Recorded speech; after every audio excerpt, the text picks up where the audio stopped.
Agradecemos a você por estar aqui e fazer parte dessa comunidade incrível que estamos construindo. E se você ainda não se inscreveu, por favor, clique no botão de inscrição e ative as notificações para nunca perder um vídeo. Deixe também o seu like e compartilhe com seus amigos e familiares que possam se beneficiar desse conteúdo. Uma das coisas mais importantes da vida humana é que nós somos capazes de nos arrepender. O arrependimento ele pode servir de ensinamento, como ele pode servir de aterramento. Evidentemente, como eu digo sempre, o modo mais difícil de aprender é com os erros. A maneira mais complicada para aprender é com os erros. Mas, pior do que aprender com os erros é com os erros nada aprender.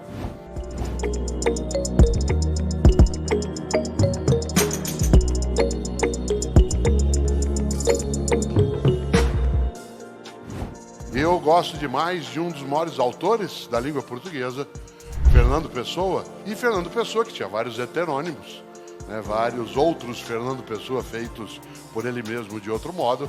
Um deles é Álvaro de Campos. E Álvaro de Campos tem um poema, claro, que é do Fernando Pessoa, mas com a pessoa do Álvaro de Campos, que ele começa com uma ideia que não é fácil de lidar, em que ele diz: os desertos são grandes e tudo é deserto. Tudo é deserto. Essa frase é uma frase de desalento. Os desertos são grandes e tudo é deserto. A ideia do deserto como um lugar árido, sem fertilidade, onde a vida tem que lutar imensamente para persistir. Mas nesse poema, grandes são os desertos e tudo é deserto. Esse desalento se instala dentro de umas frases que o Álvaro de Campos, Fernando Pessoa, coloca, que sempre me intrigaram muito. E uma delas, para mim, sempre foi assustadora. Todas as vezes que eu parei para pensar como é que eu ganho a vida, e aí no duplo sentido de novo, ganhar a vida como sustento e ganhar a vida como condição de dignidade, de decência, de identidade. Eu me lembro que nesse poema ele traz uma expressão que é: comprem chocolates à criança a quem sucedi por erro. Olha que expressão difícil de lidar. Quando ele, lamentando, diz: comprem chocolates à criança a quem sucedi por erro. Essa expressão, sucedi por erro, é um indicador de arrependimento. Em outras palavras, comprem chocolates para a criança que eu fui e que eu agora, como adulto, acabei por erro sucedendo desse modo como sou. Uma das coisas mais importantes da vida humana é que nós somos capazes de nos arrepender.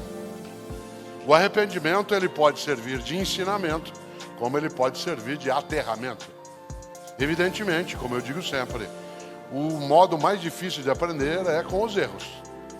A maneira mais complicada para aprender é com os erros. Mas, pior do que aprender com os erros é com os erros nada aprender. E uma das coisas que, sem dúvida, o arrependimento pode trazer é a possibilidade da pessoa, quando olha o caminho que fez e que eventualmente não queria que fosse desse modo, de corrigir a rota, de reinventar, de recriar.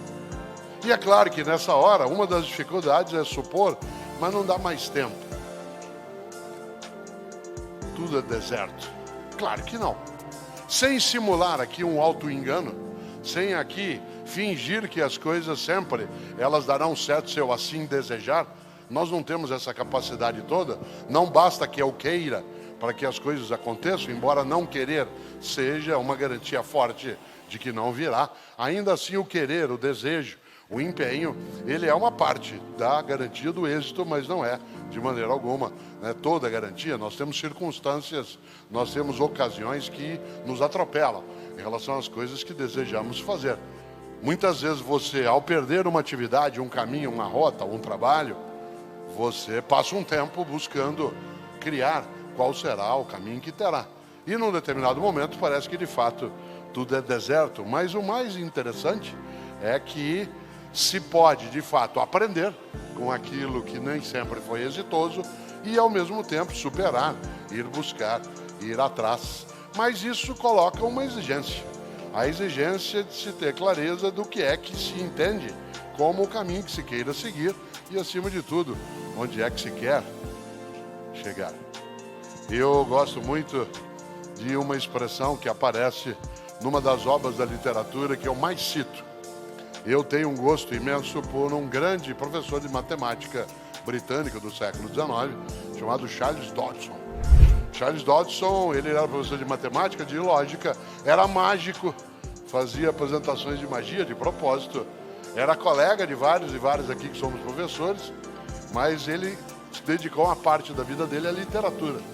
E o Charles Dodson escreveu livros maravilhosos.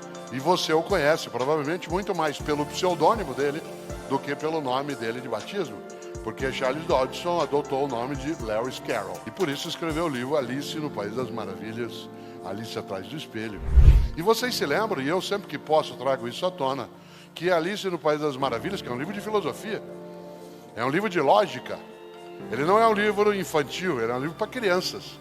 Mas ele não é um livro infantil, o conteúdo dele é absolutamente adulto. Haja vista, né, como eu gosto de citar, o filme Matrix, é inspirado exatamente naquela ideia. Isto é, qual realidade você deseja? Aquela que dissimula, engana, aquela que é simulacro, que é fingimento, em que tudo parece o que não é, ou uma vida que você vai ter de enfrentar, lidar, buscar. Nesse sentido, é claro, que a opção feita, né, no filme Matrix, no primeiro deles, é exatamente encontrar um caminho que, mesmo que árido, complicado, te permitirá atravessar o deserto sabendo que é deserto, no lugar de fingir que não é, ou no lugar de esquecer ou de alienar-se em relação àquilo. O mais gostoso dessa ideia é que vocês se lembram que no livro ali se encontra vários personagens e tudo ali é maluco.